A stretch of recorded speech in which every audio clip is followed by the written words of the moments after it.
Greetings and welcome to another episode of The Common Passenger, where we talk all things international. It is me, Tono, behind the microphone, as always joined by Betka.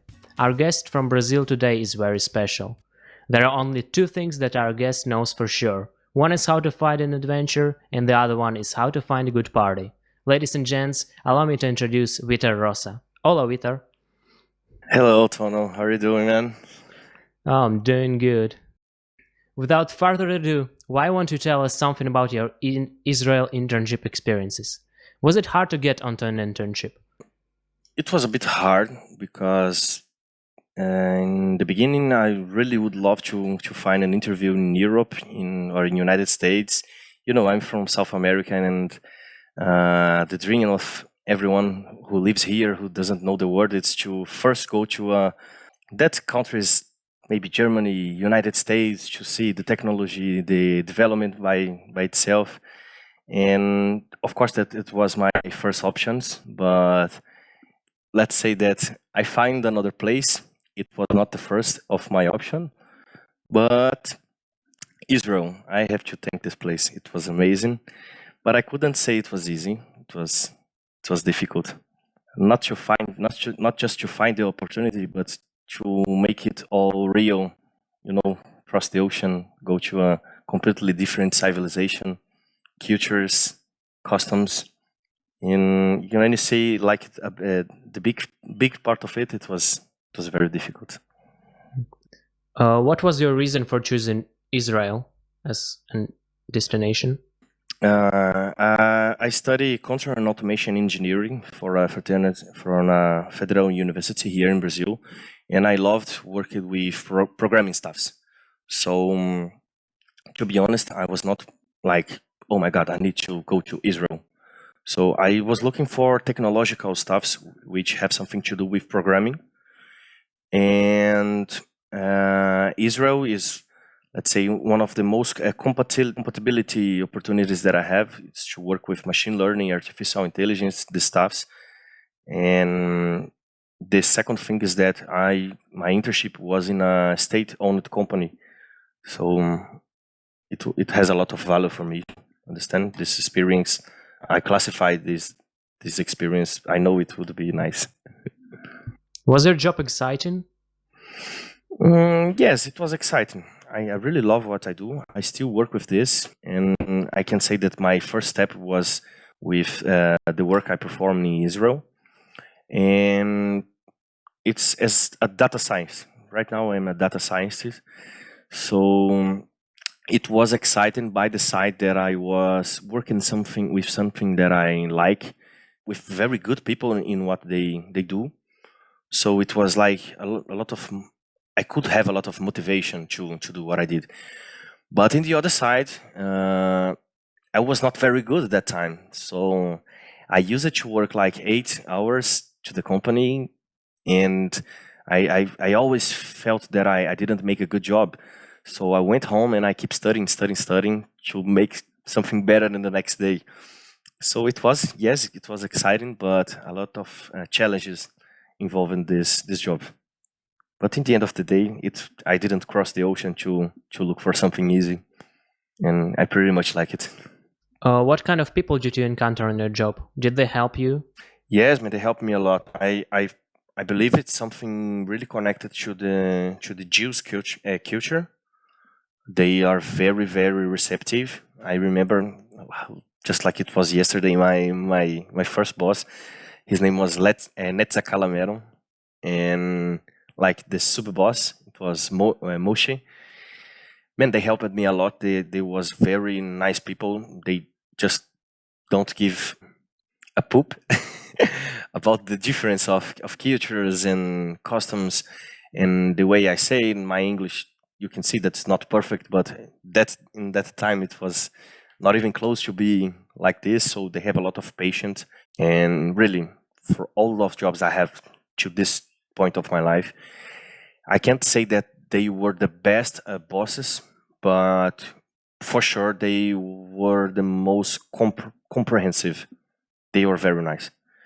And in the company, I used to have lunch in the company, for example. So if I was seated in the same table of all all of the employees of the company, they just didn't talk with their own language. They didn't talk Hebrew. They just speak English. And even if someone didn't speak English, he asked to me, "Hey, how can I say this?" Using the translating stuff and stuff. So I could feel that it's very warm people. They treat me very good there in Israel. Yes, this I can say. Since your boss was such a good guy, was he also a demanding boss? Did he make you work overtime or? No, he didn't. He didn't. Like, he was a very good data scientist, and I'm pretty sure that he could see in the level I was in the time. So during the job, he was always pushing myself to make my job, guiding me how I supposed to study my stuffs. But I never felt like he was putting some pressure and on my shoulders that I can't support. He always say, "Okay, Vitor, you are here to work. I expected you to be serious, but I don't expect a miracle from you. And I also don't expect you to use your extra time to work as a slave here, So when I say that I came back home and keep studying to perform a better work in the next day, it was completely by myself. Incredible. Now enough with the work stuff. That's really interesting, but we cannot spend all of the time on it. Tell us a bit more about your first few days there. Was it hard to adapt to the lifestyle there? Yes, that's a very good question. I think the difficult start in the place that I used to live. When we were managing to find where we're gonna live, it was not just me which was going to perform this internship in this company. So we figured out some ways so we can talk with each other and share information about the price of the rent, stuff like this. And specifically that time of my life, I was completely out of time. It was like the last week of the semester here in the university. So I find a guy in which we work exactly with the same stuff as me. His name is, I hope he's not dead. His name is Sehi Hamotsky. Very nice guy. And I say, "Okay, Sehi, we both agree to live with each other. You can find everything if you want." So he just saw everything for me. He solved every problems for me about the accommodation. So, but I didn't expect it to be like it were, and I will tell you. But it's like we lived in an apartment, and it was 9 square meters, 9 square meters with bathroom, kitchen, and bedroom. We lived there together, and man, Just enough to stand. yes, and we need to. When I lie down, I need to lie down to a side, and he needs to make it to the other side. Otherwise, it was compelling. So the first thing, I believe, this adaptation is a little difficult because we really have a really small place for two guys, and we have completely nothing to do with each other. Nothing to do with each other. We have completely different tastes to food, and we have to share the kitchen. I used it to be a little bit noisy. He uses to hate it. The culture completely different. The time is completely different. I used to sleep later, and he sleep too early and wake up too early, and I sleep late and wake up late. So this it started by the accommodation. It was very challenging, but I really could learn a lot with him. It was amazing.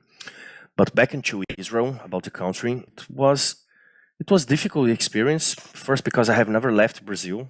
It was my first international experience, and I didn't know how to approach people, how to ask for information.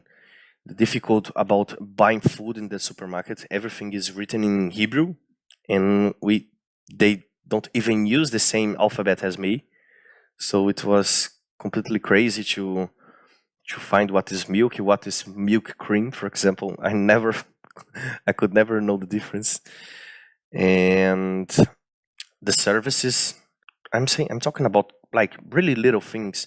When I take the bus here in Brazil, you just give the money to the driver, and you go riding and take your place and sit, and it's okay. There, no, you needed to buy some tickets somewhere, and you needed to prove that you are a student. That's because you are using that ticket. Every country has his own standards about how the things works. And I took some weeks to not to understand completely, but to understand at least how could I lived with that and find my stuffs, buy food, this kind of how to use the services. So I believe this is the most difficult that I have about my first experience. Oh well, but you survived. That's good. Yes, I survived very well, man. But I found very good friends there, man. In my company, we were four, so it was me, Serhi. He is Ukrainian. It was Alejandro. He's Spanish, and it was Johannes. Johannes is German. For you guys that is from Europe, I believe you have experienced a little more about other cultures. You're really closer to other countries, so I don't believe it was so difficult for you, which live in these countries in Europe, to adaptate. So I could feel this, and these three guys they worked with me in the same company, so they helped me a lot. I'm so thankful to that, guys. Amazing. Was it hard to make friends amongst the Israeli people? Yes, man. To make friends with local people, it was very difficult. And I am a very social person. Here in Brazil, I have no problem to talk with other peoples, other cultures. I really completely open guy. And this was not about this one. It was not just in the experience I went to Israel. Last year I went to Germany, and I have the same feeling that it's very good to make local friendships. I can't blame them, but I have a rule for me. If you really want to have quality of life in the place you are living on, you need at least to understand the local language, because I felt that it was asking too much to ask people to keep talking English to me in their own countries, because if they are talking English to me, they are talking just to me. So I think the problem is about talking English with a group of people. They tend to, okay, I don't care. Let's just talk Hebrew here and let this guy stay there. And so I felt that not just in Israel, but in the other countries that I visited, it's pretty much difficult to make local friendships. Not impossible, but a bit difficult. So you would say that the language barrier is the biggest problem there? I believe so. I believe it's the language. I truly believe it. Okay, back to living in Israel. Is Israel an expensive country? Yes, I believe it's an expensive country, mainly if, for example, your fountain of money it comes from Brazil, for example. I don't believe it should be an expensive country if your fountain comes from, I don't know, maybe Germany, United States, when you win your money on dollar or euros. So it's the change of currency. It makes better for you. But here in Brazil, at least the time I went there, 1 real it's 1.004 shekels. So it was like the same. Understand? And for you to have an idea, here in Brazil, the minimum salary is 1,000 reais. And the minimum salary in Israel is like 5.5 thousand. So like I used to buy a kilogram of chicken here in Brazil for $13. I used to buy the same kilogram of chicken there for 45 shekels. It was a bit expensive for me, and I just get my payment after the last day of internship. So during these days, I needed to ask my father to send me money, and he was like, "What are you eating there, man?" And was a bit difficult for me. Eating lobsters and expensive meals in Israel. That's what he thought. Yes, that was his fault. But for God's sake, I have WhatsApp that time. I could send him pictures and I say, "Look, I'm eating this." So you can believe in me. I'm not wasting your money about like stupid things. So living in a 9 square meter apartment with another person and being short on money, how did you manage to survive? And with my friends, really, Jakub is the guy you probably know. He also lives in Slovakia. He performed an internship in Israel, but not in the same company, and we become very good friends. So every day after work, after my personal studying, I say, "All right, I don't give a damn. I'm here in Israel. I just crossed the ocean, so I can stay here depressive about the problems that I have, but I can look after the other side. That is very nice, beautiful place. People are nice. I have good friends here. People will have something to do with me. People like the same stuffs.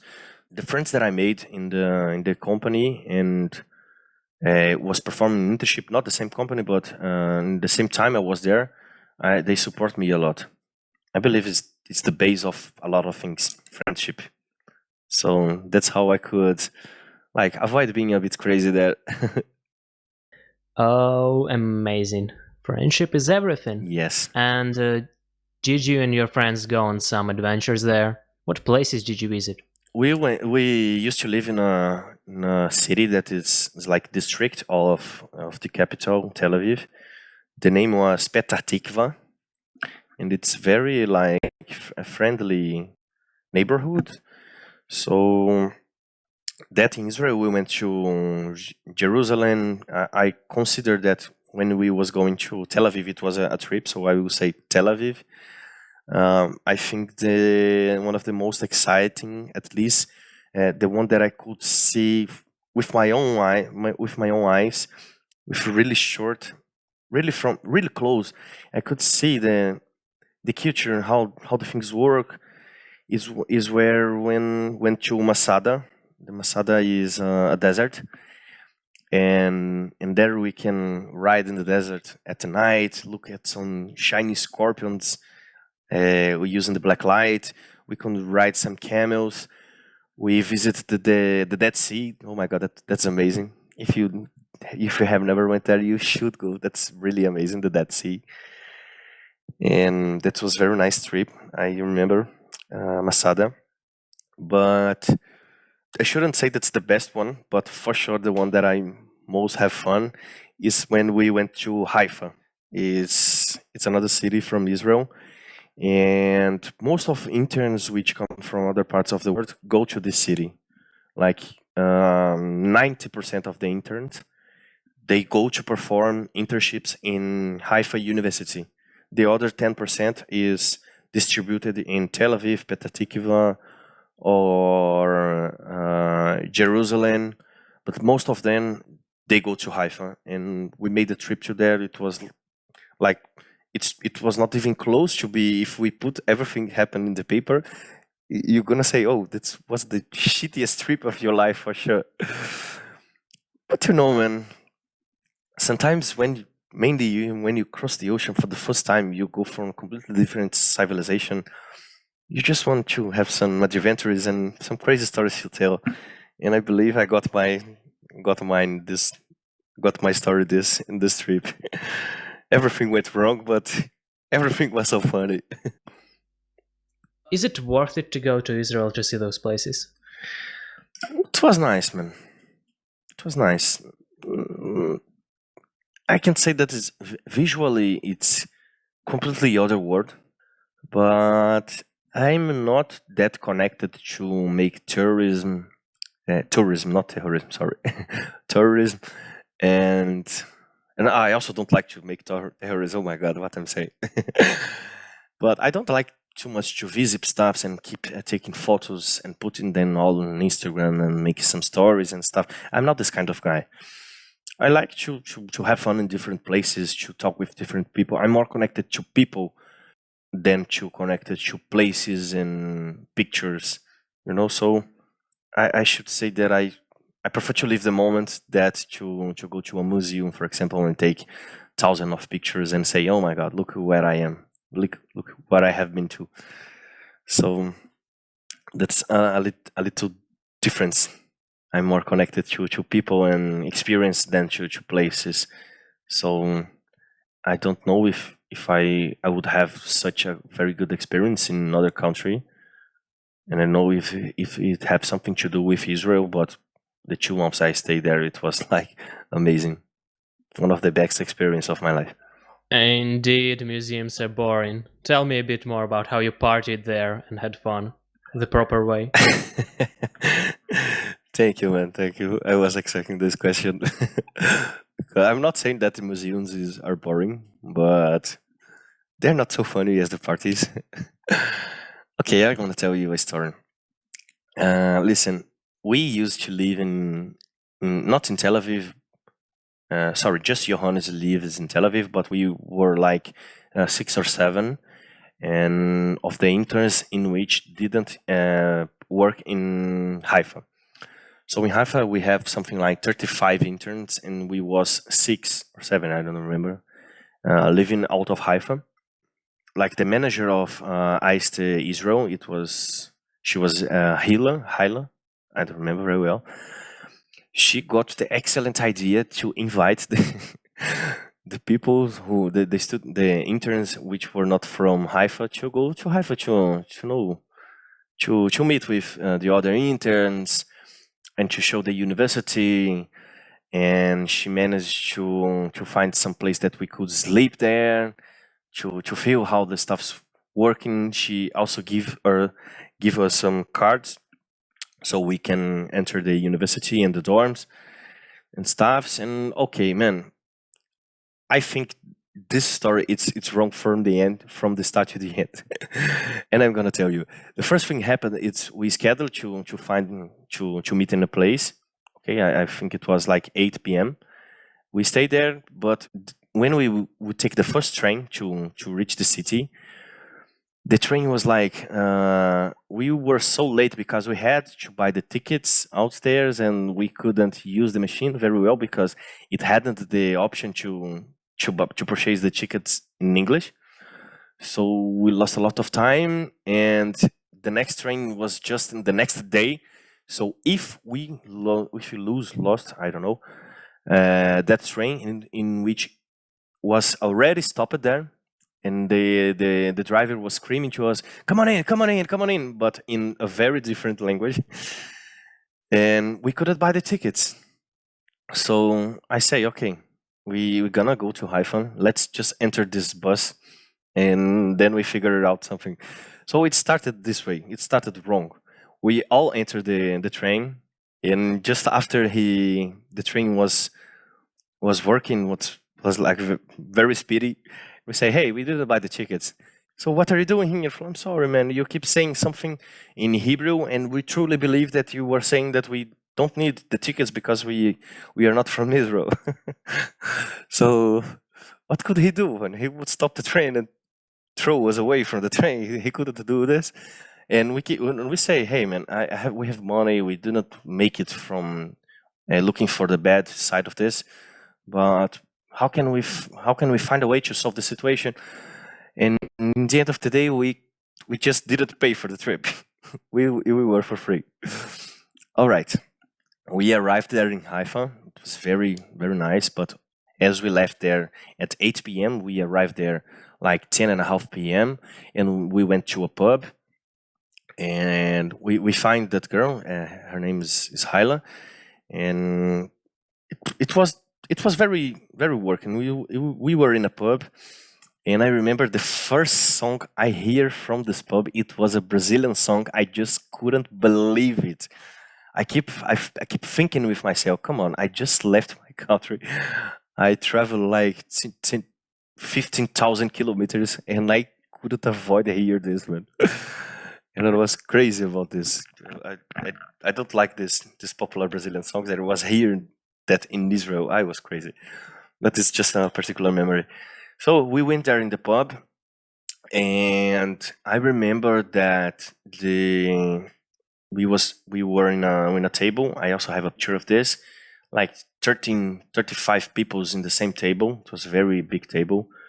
It was nice. We were talking a lot, sharing experiences and stuff and stuff and stuff.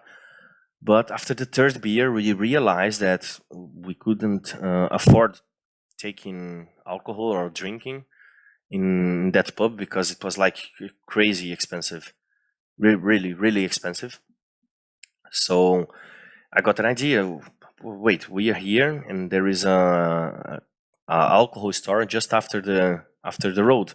Why don't we go there and buy alcohol? And of course, it's gonna be cheaper. And then we keep drinking here. And I remember that Hila, she said, "No, Vitor, you are in Israel. People don't sell alcohol after 11 o'clock, so they don't gonna sell it to you." And I remember about my experience. Come on, it shouldn't be so different from Brazil. The man has a store, and he has alcohol, and he needs money, and I have money. And if I go there, I'm pretty sure I'm gonna back here with some bottles of alcohol.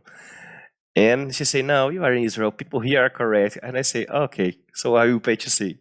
So I took money from people, from the other interns in the table, and I crossed the street and I went to the first store. He didn't sell me. I went to the second shop.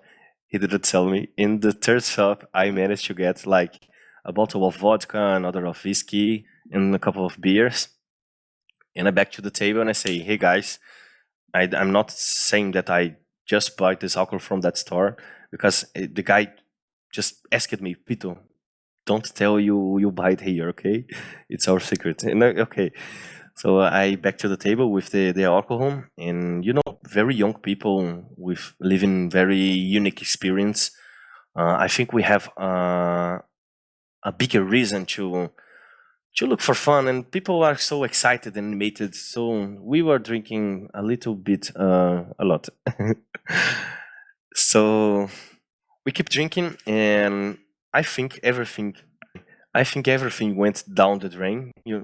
It's okay down the drain. Oh yes, it always goes downhill. There's just this point of partying at which everything just goes wrong Yes, terribly. I think everything went wrong. It's because of this decision I'm about to say to you. Because the fact that I managed to convince people to give me money, I went there and I bought some alcohol, and I was very communicative guy, sorry, and I was talking to everyone. This girl, Hila, the manager, she understood that I was a qualified person to be in charge of the other interns, of at least of the interns that are not from Haifa, because we're supposed to stay together because we didn't know nothing there, and we were going to the same place to sleep in the same place. So there was just a key, and this key we can enter the dorm. So she got the brilliant idea to say, "Hey, Vitor, you are very communicative person. I'm gonna give you this key. This is the instructions for you to get to this place.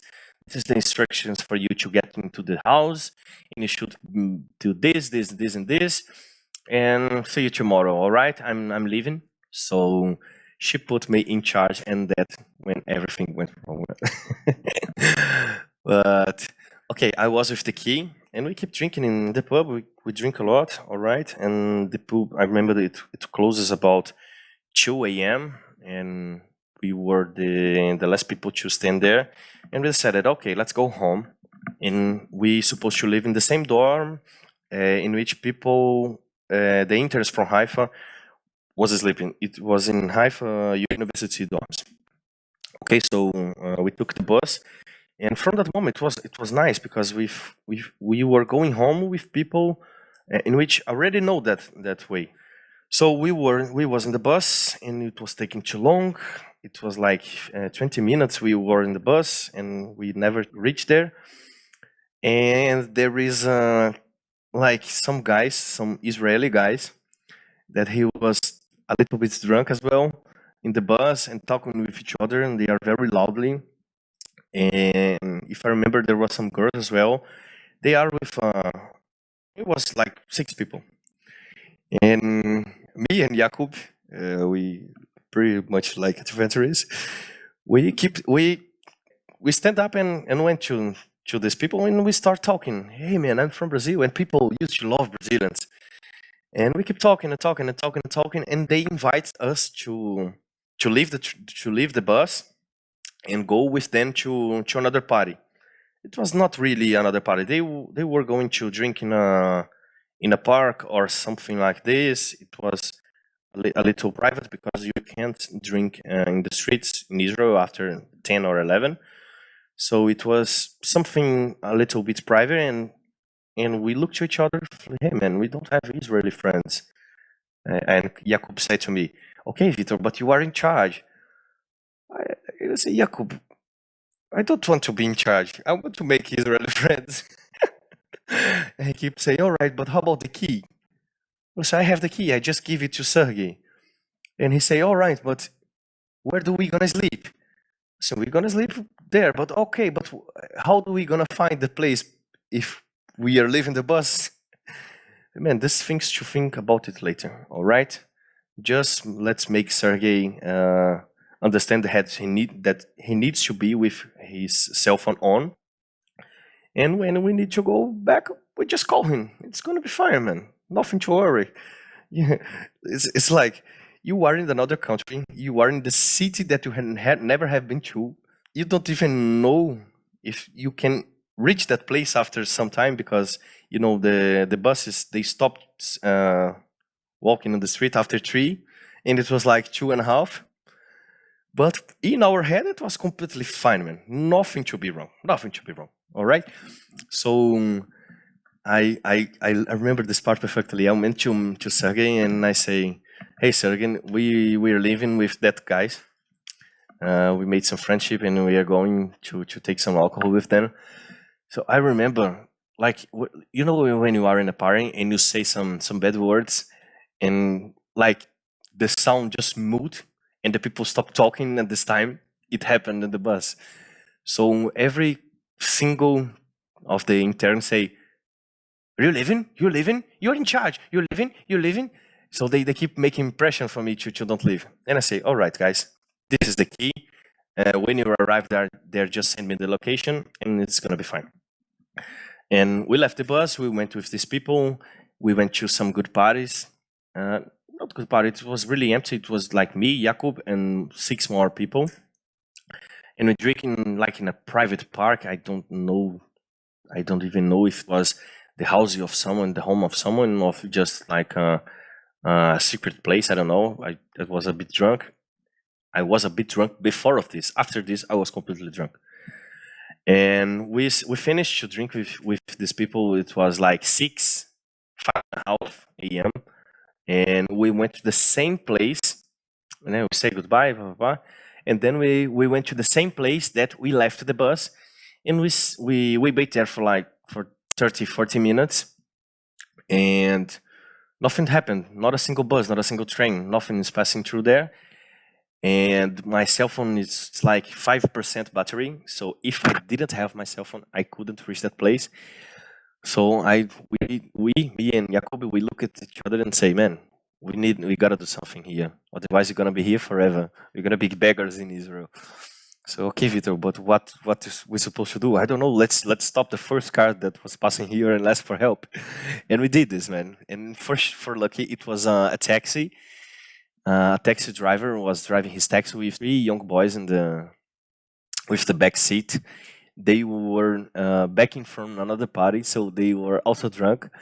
But there was 3 in the back seat, and a car just supports 1 plus 4, and it should be 1 plus 5 if they accept us to come in. But man, we stand there saying, for God's sake, man, please let me just enter this taxi. I give you all my money. Just bring me to this place. Otherwise, I'm gonna be beggar here in the country. And we let me see this word, implorar. We begged them. We begged them a lot. You can't just leave us here, man. Please don't do it if it was. So we begged them a lot to let us get in the taxi. So we were like so obstinated, so decided to enter the taxi that we entered, but I forgot my backpack in the bus station. And my backpack has everything: my passport, my documents, my wallet, my clothes, my money. I forget it in the bus station, but I didn't know. To that point, in that point, I didn't know. So we went to the dorms. When we arrived to the dorms, we have a lot of problems to get inside the dorms because, as I told you, my card, just Jakub has his student card, and even the cookers in Israel, they use machine guns. Even the driver, everyone has machine guns in that place. I believe it's something cultural. But the guy was in the entrance to allow us or not to get in. He was like completely not believing in our story. He say, "Man, we got lost from other people and stuff, and please just let us in." And we took like 30 minutes to get inside, but we finished, and finally we managed to get inside. And when I will say goodbye, okay, thank you very much. Here's the money. I will never forget you. Guys, I love you. Thank you so much. You saved my life. But there's something wrong here. I don't find my backpack. And I look, man, I look everything and I look everything. Guys, I need your help again. We need to go back there and find this backpack. Because otherwise I am pooped. And they accepted. They accepted. That's because I say, man, Israeli people, Jew people, they are very warm people. They just don't look at your problem and say, okay, that's your problem, not mine. They say, you are in my country, you are in trouble, so I gotta help you. And this time I could see this, man. And not the three guys, they say, oh, I'm gonna back there with you, everyone back there with me. And they say, you don't need to pay nothing for this. We're going to back there and find your backpack. And I believe in people of my country. I am 100% sure they didn't steal this backpack, because I keep saying, man, that's a backpack. It's on the street. Of course they steal that. Of course they took that shit. Because I'm from Brazil, and I can tell you 99.9% of chances, if you forgot a backpack on the street, you don't even go back to look for it. I can tell it. So... but when I tell it to the driver, he said, no, I know my people, and I'm going to prove to you that we are not like this. We're going to back there, and we're going to find your backpack. And this we done. We back there. We find my backpack exactly the same place I left. And man, he also took us from to the dorm again. And they say, okay, man, you are here. It's with your backpack. I know that the guards are not gonna let you in for easily, so from now on it's with you, okay? And say, oh man, thank you very much. I gave him all my money. It was not too much, but I gave him, so just take it. It's a symbol of my love for you. Just take it. And there was we back to the dorm. So like, okay, we win. We are here. Nothing to be afraid of. Okay, so but no. And we got a lot of trouble to get inside to the dorms again, because we were there 30 minutes ago trying to convince the guards that we are not there to steal nothing, and we just want to get into sleep. And he say, all right, we had this conversation 30 minutes ago. Okay, why are you here in front of me again with the same speech? And I say, man, I forgot my backpack. I lost more 40 minutes with this. Okay, finally we get inside the dorms, and I have a picture on my cell phone in which door it was. I didn't have like coordinates or a location anymore. I only knew that it was like 253, the apartment 253. I'm not the perfect number, but I remember that it was 253. But when we reached there, we could see that it was 253A, 253B, and 253C. And we saw the first one. It was A, of course. Oh, we're gonna enter here. And I don't know if it was for lucky or not, but we tried to open the door, and it was not locked. It wasn't locked. And we entered there, and we were like drunk, sitting in the table, and in the chairs, and opening the refrigerator and eating people's pizza and drinking people's beer. And we truly believe that everything was there for us. Like I truly believe that that Hyla has prepared everything. That she has put some food in the refrigerator, put some alcohol in the refrigerator for us, and stuffs and stuffs and stuffs. But we realized, man, we was not in the right place. We were in other people's apartment, and I don't remember very well when we figured out we was doing really wrong things. But when we discover, we just run away. We just run away, and I remember there was a three floor. There was a three-floor apartment, and in the first floor it was these common areas. So we have the kitchen, just like a living room, in the first floor, and in the second and the third, it was truly the rooms of people. And a guy just opened the door in the third room and he say, "What the pop are you doing down there? I'm gonna kill you! From Brazil, Brazil, I'm gonna kill you, man!" I eat a lot of screams, a lot of stuff, a lot of stuff. I look at you, Jakub, and Jakub, we're gonna run, boy. And we start running. We start running a lot, and we lost each other. We lost each other, and I remember that I was looking for the 253 apartment, but it was really close to the 253A.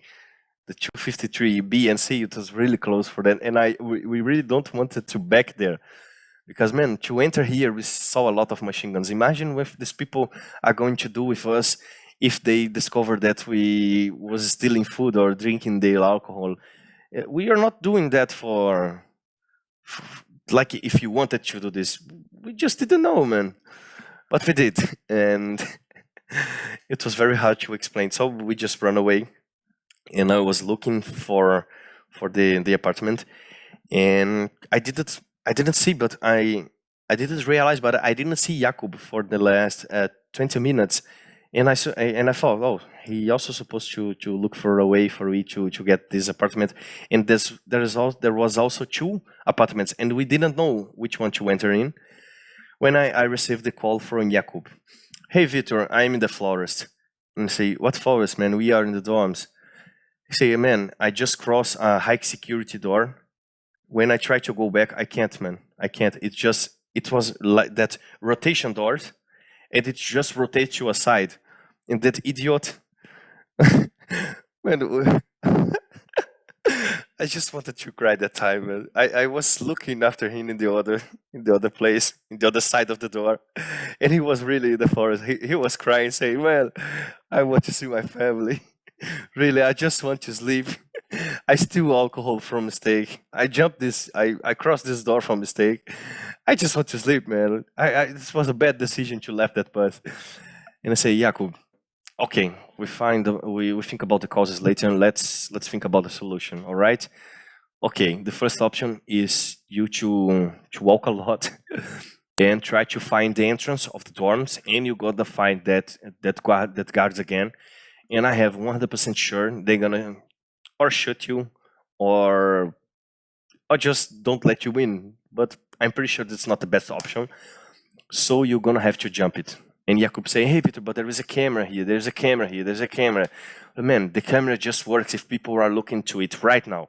Do you believe people are looking to this camera right now at 7 a.m.? Of course they are not, man. Just jump your seat. And he jumped. It's like 3 meters, but he managed to jump that. It's easy to, there's places to put the foot. It was not like just a wall. It had some architecture there, so he managed to jump it. And okay, after it took like half an hour to jump back, and we start walking, like secret walking that you don't want to make noise and stuff. We walking around the 253A. Because we don't want that people to see us again, because we were in their place, stealing their food and alcohol. So when we finally finished to hear some noises, we were hearing people talking, screaming with each other, like it was in Hebrew. So I'm pretty sure they were saying something like, how did this guy come here? Why they're stealing our food? I'm gonna this guy because it like the expression, the temperature of the speech, it was nothing motivated. And okay, when we finally stopped to listen to this, we entered the 253B. Of course, we tried the B before the C, and for lucky, the first time we have lucky in this night, it was the right apartment, and I could know that because as soon as I entered the door, I closed the door. I hear to Sergey. It was the guy, the Ukrainian guy, which lives with me in 9 square meters apartment, and is the guy that I gave him the key, and I know exactly the way, the noise that he makes when he sleeps. I think it's snoring, right? He was snoring so loudly, and I say, "Oh my, this is Sergey. I'm pretty sure this is Sergey. Jakub, we are in the right place." So we went to the door in where Sergey was sleeping. We was knocking the door, but he was snoring so loudly, man. He didn't wake up, and we stopped knocking the door, and we start punching the door and Sergey, open this for me, for God's sake, man. I'm walking here for like a half a month here. I just want to sleep. Just please open this, man.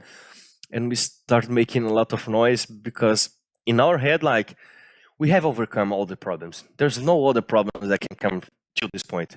I'm in the entrance of the room that I'm supposed to be. I just need to enter here and sleep, and everything's gonna be good. But no, instead of waking Sergey up, we wake up all the people from that apartment, the 253B, and they say, "Man, there is a guy sleeping here in this room." Yes. So you're saying that you both are also supposed to sleep here in this room? And we say, yes. And he say, but it's not allowed for 3 people to sleep in the same room here. And I say, come on, man, but it's just for a night. We are from Tel Aviv. We are interns. So I showed him my passport, my documents and stuff. And he said, no, it's okay. It's okay. I really don't. I really believe you are not going to do something wrong, but it's like he says a word that I forgot, but he managed to say that he was the sheriff of the building, the 253, and he said no, not allowed. And I say, okay, we can sleep in the sofa, or I can sleep in the floor, man. Just let me sleep. You don't know what I have been passing through. And he say, man, I'm so sorry, but if I let you sleep here, I will be complicating myself, so I just can't make it. And then he called the guards, and and the guards went there, and the guys say, oh, I know this guy. He tried to enter here 3 times. And we really didn't want to explain the whole story because we made a lot of bad things there. Not bad things, but considerable wrong things there. And we didn't want to say stuff. And the guards then say, okay, people, who is responsible for you? And I say, this is the girl, Haila. Haila is responsible for us. So he called her and talked to her. In the end of the day, the problem, because we didn't sleep there, is because this really small reason. Because it's not allowed to sleep 3 people in the same room. And I keep saying, Hila keeps saying to me that the problem it was me because I arrived there too late and stuff. But in the end of the day, we couldn't sleep there because it was my fault. We couldn't sleep there because Hila, she really didn't. It makes some scammer that it was not permitted according to the rules. So that's because we didn't sleep there.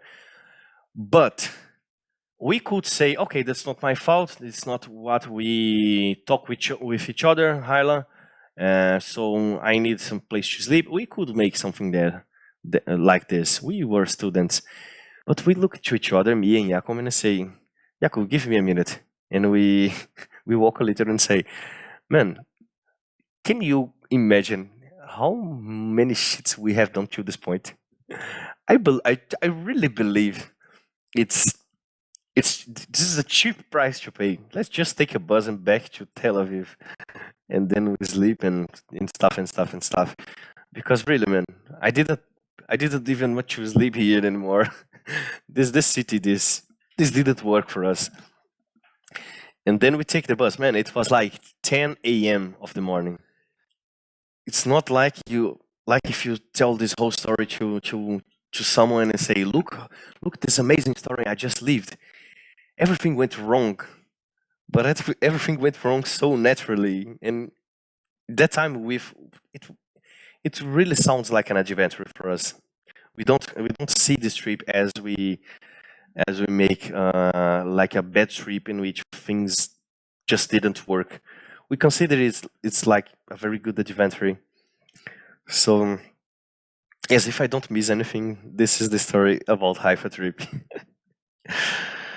I should go back there sometime, but probably with a little more. Let me use this word again, juízo. No, with a little more responsible, because that time I don't want to repeat that, but it was nice, a very good story to tell.